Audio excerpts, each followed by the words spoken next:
Ciao everyone, welcome to Beatspot. I'm Marco, and in this video I want to talk about how to make more music with less stress and less effort. And that's simply all about using templates, but hold on. At least let me show you and explain how I make and use templates. Basically, I make type beats. I make beats and I sell them online as a type beats because that's the most effective keyword, the most effective way of letting people know about my music and reaching out to them. So let's say I make mainly Drake type beats. I can come up with maybe 30 type beats. Most of them are similar, but maybe one has a slightly different melody, a slightly different drum pattern, a different scale with the same melody, but it feels different. In the type beat game, it's all about numbers.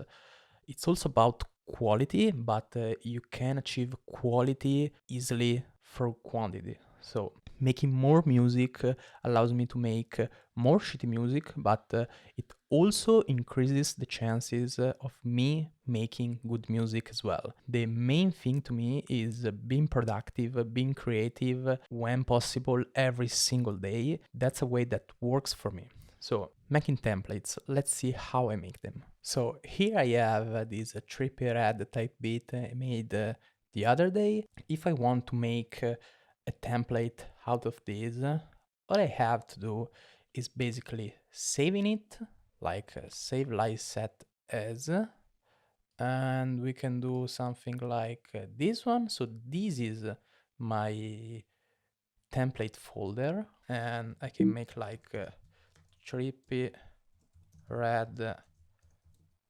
hard trap. Then I go with type beat, and then I go with 160 BPM. So I know the artist, I know the type of beat, and I also know the rhythm. So the BPM, the tempo. And then once I did this, I do collect all and save and have all the samples stored in that folder.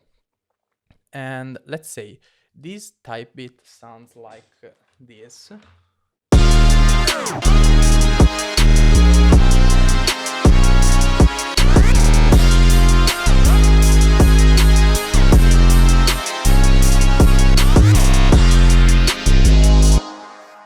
Okay, so I know if I want to make something like this, I have all my presets already loaded. I can change them, I can swap them, but I at least have a structure. I don't see why I should make something similar from scratch every single time. That doesn't make any sense, especially when you have just to copy a file and edit it. So if I want to change like the scale, I can go up, down, whatever. I can change the chord progression, I can change the melody, I can go through the presets. For example, this lead is made by 3 layers. So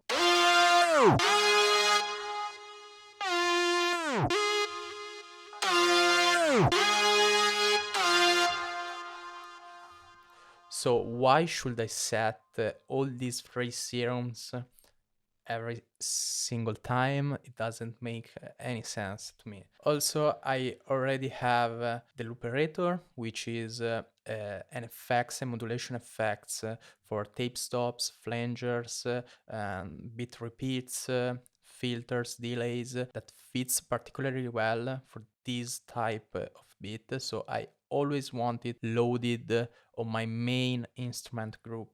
Also, if I have this kind of arrangement, which works nice for this type of beat, why should I change the arrangement for a beat that I'm going to sell and maybe the customer is going to like rearrange by chopping everything? If they need like a particular arrangement, they can contact me and we can manage to have a re-render of the new arrangement they wish for. But the purpose of type beats is having an arrangement that makes quite sense, and showcasing all the variances of the beat.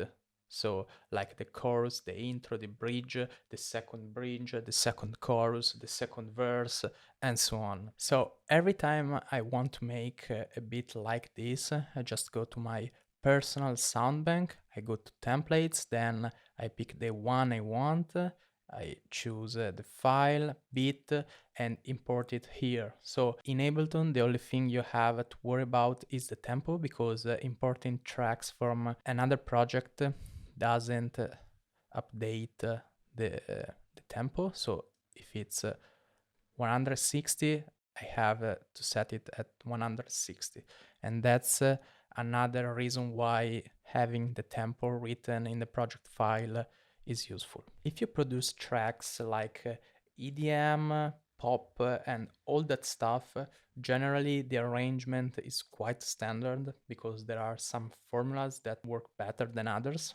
However, you can still have like your drop section, your breakdown section, your build-up section, and rearrange them a bit. But why should you do them from scratch? Like, you can do that, but it's really time consuming. If you're okay with making everything from scratch, that's nice. If you want to save time, if you want to make more stuff without worrying about where the kick sample you want is, the snare sample you want is, and etc., other presets, your favorite sub-bass presets, and so on, just stick to templates. So I have all these stuff.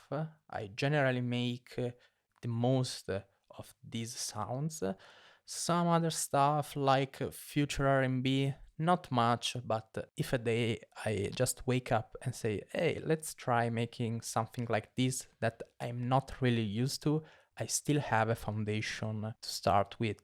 The same with emo beats, country trap, club trap, and so on. So if you have a beat or a track that's particularly dense, it has a lot of stuff, try stripping it down, like the core elements, and keep them saved in your template so you can start over and over every time with the sounds you actually need. For example, if you have like a lot of filler sounds, filler leads, etc., that you use in a very few tracks, don't keep them in the template, or at least keep only one or two of them, so you just have them ready. And then if you want to go more in depth, more detailed, crazier with all your transitions, you can do that. However, the most important thing with this is having like a sorted folder and proper nomenclature. So you need to rename file properly, so you just don't have to guess how does this template sound, because loading templates inside the project, especially if they are really heavy, it takes quite some time. So if you want to scan through different templates, that might kill your vibe early on. So this is it for this video. If you have any question, feel free to ask in the comment section below. I also want to hear how you manage to be more creative with less effort, how you feel about using templates, how you feel about using your own templates, and see you in the next one.